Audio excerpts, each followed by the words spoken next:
مودی سرکار نے مقبوضہ وادی میں سچ بولنے والے صحافیوں کو تھانوں میں گھسیٹ کر خوف کی فضا مسلط کرتی ہے۔ مقبوضہ وادی میں مساجد کے منتظمین کی معلومات جمع کرنے کی مہم کو منظم دباؤ قرار دیا جا رہا ہے۔ برطانوی میگزین کا کہنا ہے کہ مودی کی حکومت پر مقبوضہ وادی میں صحافیوں کو تھانے طلب کرنے پر شدید رد عمل کا سامنا ہے۔ مساجد کی پروفائلنگ کی خبر شائع کرنے پر سری نگر میں صحافیوں کو سائبر پولیس نے طلب کر لیا۔ صحافیوں پر بے جا پابندیوں سے مودی نے مقبوضہ وادی میں صحافت کو عملاً یرغمال بنا رکھا ہے۔ برطانوی میگزین کا دوستو یہ بھی کہنا ہے کہ انڈین ایکسپریس کے صحافی بشارت مسعود کو حلفیہ بیان پر دستخط کے لیے شدید دباؤ کا سامنا کرنا پڑا۔ ہندوستان ٹائمز کے نامہ نگار عاشق حسین کو بھی اسی خبر پر پولیس طلبی کا سامنا کرنا پڑا۔ بھارتی ارکان اسمبلی نے مقبوضہ وادی کے صحافیوں کو طلب کرنے کے عمل کو جمہوریت پر حملہ قرار دیا۔ آرٹیکل 370 کی منسوخی کے بعد دوستو مقبوضہ وادی میں صحافیوں کو مسلسل دباؤ کا سامنا ہے۔ انسانی حقوق کی رپورٹنگ پر قید و بند کا سامنا ہے، جس کی وجہ سے مودی کے اقتدار میں جمہوریت محض ایک دکھاوا رہ چکی ہے یا دھوکہ ہے۔ اسی طرح دوستو فہد شاہ کے اخبار کو کشمیر والا کو بند کر کے انہیں سینٹرل جیل بھیجا گیا اور 21 مہینوں بعد ضمانت ملی۔ گزشتہ سال جموں میں اخبار کی اشاعت معطل ہونے کے باوجود کشمیر ٹائمز کے دفتر پر بھی چھاپا مارا گیا۔ امریکہ نے ایران کی جانب بڑی فورس روانہ کر دی ہے، جس میں جنگی بحری جہاز اور طیارے شامل ہیں۔ صدر ٹرمپ کا کہنا تھا کہ ہماری بڑی فورس ایران کی جانب رواں دواں ہے، بہت سے جہاز ایران کی طرف جا رہے ہیں اور ہم ایران کے قریب اور احتیاطی طور پر فورس تعینات کر رہے ہیں، دیکھتے ہیں کہ آگے کیا ہوتا ہے۔ ٹرمپ کا دوستو یہ بھی کہنا تھا کہ انہوں نے ایران پر گہری نظر رکھی ہوئی ہے، ایران کو کہا تھا کہ اگر پھانسیاں دی تو کارروائی کریں گے۔ میری دھمکی کے بعد ایران نے پھانسیاں منسوخ کر دیں۔ صدر ٹرمپ نے یہ بھی واضح کیا کہ اس فوجی نقل و حرکت کا مطلب یہ نہیں ہے کہ امریکہ لازمی طور پر فوجی کارروائی کرے گا۔ بتایا جا رہا ہے کہ امریکی فوج ساز و سامان کے ساتھ مشرق وسطی کی جانب روانہ ہو چکی ہے اور اس میں طیارہ بردار بحری جہاز USS ابراہم لنکن، جنگی بحری جہاز اور جنگی طیارے شامل ہیں۔ اس سے پہلے صدر ٹرمپ نے یہ بھی کہا تھا کہ وہ ایران کے خلاف مزید فوجی کارروائی نہیں کریں گے، تاہم اگر ایران نے اپنا جوہری پروگرام دوبارہ شروع کیا تو امریکہ جواب دے گا۔ صدر ٹرمپ نے اعلان کیا ہے کہ ایران بات چیت کرنا چاہتا ہے تو ہم بھی بات چیت کے لیے تیار ہیں۔ صدر ٹرمپ کا یہ بھی کہنا تھا کہ ایران کی طرف ایک بڑی فورس بھیجی جا رہی ہے۔ صدر ٹرمپ کا کہنا تھا کہ امریکی فوجی اثاثے مشرق وسطی منتقل ہو رہے ہیں۔ صدر ٹرمپ نے گرین لینڈ کی سیکیورٹی پر بھی نیٹو کے ساتھ مل کر کام کرنے کا وعدہ کیا۔ ان کا کہنا تھا کہ چائنا کا دورہ کروں گا اور سال کے اختتام پر چینی صدر امریکہ آئیں گے۔ ان کا یہ بھی کہنا تھا کہ یوکرینی صدر اور صدر پیوٹن دونوں معاہدہ کرنا چاہتے ہیں، جلد معلوم ہو جائے گا۔ برطانیہ کے انڈر سیکرٹری آف اسٹیٹ ہمیش کا کہنا ہے کہ پاکستان کو مطلوب افراد کا معاملہ قانون کے مطابق دیکھا جا رہا ہے۔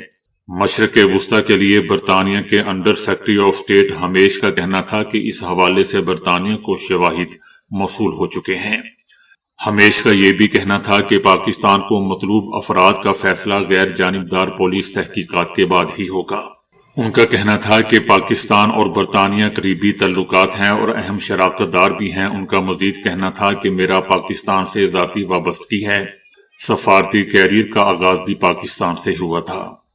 اس سے پہلے دوستو وزیر داخلہ محسن نقوی کا کہنا تھا کہ باہر بیٹھ کر سوشل میڈیا کے ذریعے زہر پھیلانا، فیک نیوز پھیلانے والے سمجھ رہے ہیں کہ انہیں تحفظ ملے گا تو یہ ممکن نہیں ہے۔ ان کا کہنا تھا کہ سوشل میڈیا پر 90% خبریں غلط چلائی جاتی ہیں، یہ نہیں ہو سکتا کہ جو چاہیں سوشل میڈیا پر چلا دیں۔ سوشل میڈیا پر غلط خبر پر کریک ڈاؤن ہوگا۔ وزیر داخلہ کا دوستو یہ بھی کہنا تھا کہ ہم ٹی وی چینلز کو کیوں غلط نہیں کہتے، کیونکہ وہ ایک سسٹم کے تحت چل رہے ہوتے ہیں۔ اگر کوئی ٹی وی چینل غلط خبر چلاتا ہے تو اس کو جرمانہ ہوتا ہے، جو فیک نیوز پھیلا رہا ہے ان کے خلاف کارروائی ضرور ہوگی۔ ان کا کہنا تھا کہ سوشل میڈیا پر کسی کی تذلیل کی اجازت نہیں دیں گے، قومی سلامتی کے معاملے پر کوئی سمجھوتا نہیں۔ کوئی لندن میں بیٹھ کر بکواس کر رہا ہے تو کوئی امریکہ میں اداروں میں یہ مسئلہ چل رہا ہے کہ آپ کے پاس ثبوت ہیں تو ضرور سامنے لائیں۔ وزیر داخلہ کا دوستو یہ بھی کہنا تھا کہ باہر بیٹھ کر فیک نیوز پھیلانے والے سمجھ رہے ہیں کہ انہیں تحفظ ملے گا، تو یہ ممکن نہیں۔ جو لوگ باہر بیٹھے ہوئے ہیں انہیں بتا دوں کہ آپ لوگ بہت جلد واپس آ رہے ہیں، بہت جلد آپ کو یہاں لائیں گے اور ساری باتوں کا جواب دینا ہوگا۔ بنگلہ دیش میں 12 فروری کو ہونے والے عام انتخابات کے لیے انتخابی مہم کا باضابطہ طور پر دوستو آغاز کر دیا گیا ہے۔ بنگلہ دیش میں حسینہ واجد کی حکومت ختم ہونے کے بعد پہلے عام انتخابات 12 فروری 2026 کو جیسا کہ ہم جانتے ہیں منعقد ہوں گے۔ حسینہ واجد کے خلاف تحریک چلانے والے نوجوانوں کی جماعت نیشنل سٹیزن پارٹی نے ڈھاکہ سے اپنی مہم کا آغاز کر دیا ہے۔ جماعت اسلامی بنگلہ دیش نے بھی دارالحکومت ڈھاکہ سے اپنی انتخابی مہم شروع کر دی ہے۔ اس کے علاوہ دوستو بنگلہ دیش نیشنلسٹ پارٹی BNP کے سربراہ طارق رحمان نے بھی ضلع سلہٹ میں روڈ شو کیا۔ دوسری جانب پابندی عائد ہونے کے باعث سابق بنگلہ دیشی وزیر اعظم حسینہ واجد کی جماعت عوامی لیگ انتخابی دوڑ سے باہر ہے۔ صدر ٹرمپ نے کینیڈا سے غزہ بورڈ آف پیس میں شامل ہونے کی دعوت واپس لے لی ہے۔ صدر ٹرمپ نے ورلڈ اکنامک فورم میں کہا کہ وہ وزیر اعظم مارک کارنی کو غزہ کے لیے ان کے بورڈ آف پیس اقدام میں شامل ہونے کی دعوت واپس لے رہے ہیں۔ صدر ٹرمپ کا کہنا تھا کہ مارک کارنی کو اس اقدام میں شامل ہونے کے لیے بلایا گیا تھا۔ ان کا یہ بھی کہنا تھا کہ بورڈ آف پیس کینیڈا کی شمولیت کے حوالے سے اپنا دعوت نامہ واپس لے رہا ہوں، کیونکہ بورڈ آف پیس دنیا کے بااثر ترین رہنماؤں کا فورم ہے، نہ کہ عام قسم کے لوگوں کا۔ یاد رہے دوستو کہ صدر ٹرمپ کی جانب سے تشکیل دیے گئے غزہ بورڈ آف پیس میں اب تک پاکستان سمیت 19 ممالک شمولیت اختیار کر چکے ہیں۔ اب تک پاکستان، قطر، سعودی عربیہ، ترکیہ، انڈونیشیا، بحرین، مصر، اردن، قازقستان، ازبکستان اور متحدہ عرب امارات بورڈ میں شمولیت اختیار کر چکے ہیں۔ اس کے علاوہ Argentina, Armenia, Azerbaijan, Belarus, Hungary اور مراکش اور ویتنام بھی غزہ بورڈ آف پیس میں شمولیت کا اعلان کر چکے ہیں۔ روسی صدر پیوٹن نے غزہ بورڈ آف پیس میں شمولیت کی دعوت پر صدر ٹرمپ سے اظہار تشکر کیا اور کہا کہ وہ $1 ارب دینے کو تیار ہیں۔ ہم عالمی استحکام کی ہر کوشش میں تعاون کریں گے۔ امریکہ نے 78 سال کے بعد عالمی ادارہ صحت یعنی WHO کے ساتھ باضابطہ طور پر دوستو دستبرداری اختیار کر لی ہے۔ یہ فیصلہ فوری طور پر نافذ ہو گیا ہے، جس سے امریکہ کا WHO کے ساتھ عملی تعلق بالکل ختم ہو چکا ہے۔ امریکی حکومت کا کہنا تھا کہ عالمی ادارہ صحت یعنی WHO نے کرونا وبا کے دوران مناسب طریقے سے کام نہیں کیا۔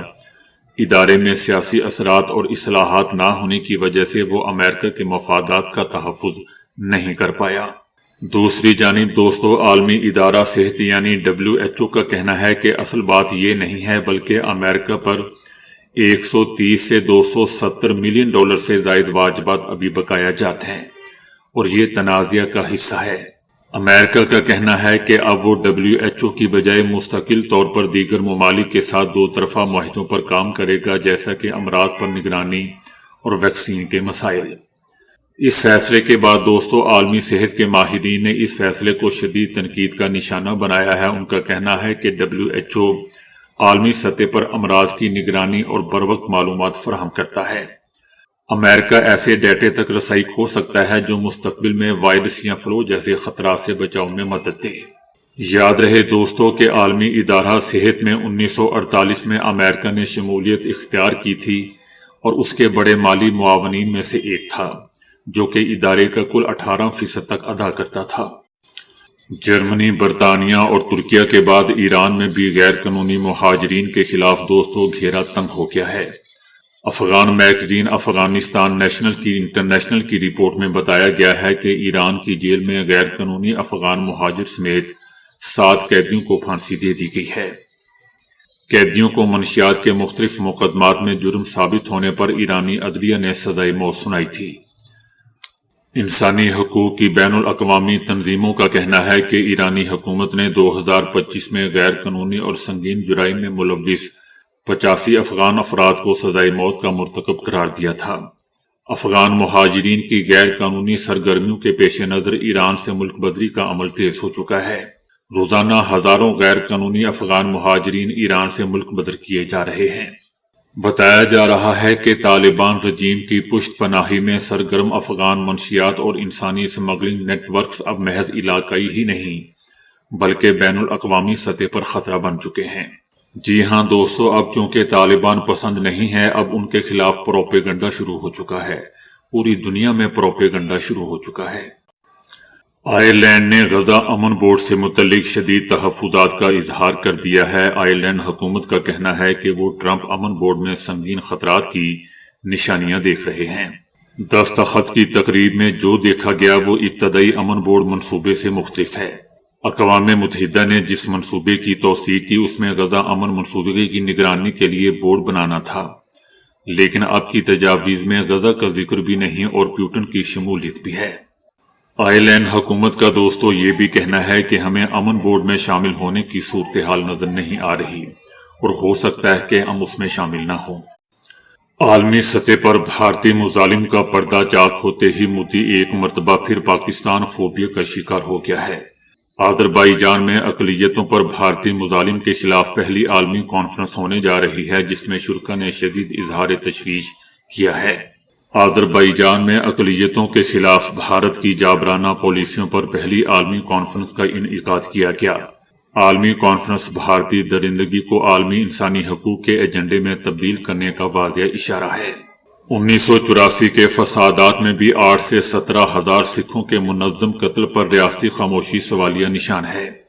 50 ہزار سے زائد سکھ ہجرت پر مجبور ہوئے، جبکہ 1980 اور 90 تک بے تحاشا جبری گمشدگیاں اور ماورائے عدالت قتل کیے گئے۔ پاکستان کی مؤثر اور متوازن خارجہ پالیسی اور بھارتی مظالم کے خلاف آواز بلند ہونے پر انڈیا کا گودی میڈیا دوستو تلملا اٹھا ہے۔ عالمی کانفرنس کے بعد گودی میڈیا نے پاکستان، ترکیہ اور آذربائیجان پر من گھڑت الزامات لگا دیے، جیسا کہ وہ ہمیشہ سے کرتا ہے۔ مقبوضہ وادی کے موقف پر بھی بھارتی میڈیا نے آذربائیجان پر پاکستانی بیانیہ اپنانے کا الزام لگا دیا۔ اس سے پہلے کینیڈا سمیت دوستو بیشتر ممالک سکھ رہنماؤں کو مارنے میں بھارتی سرپرستی کے شواہد بھی کینیڈا پیش کر چکا ہے۔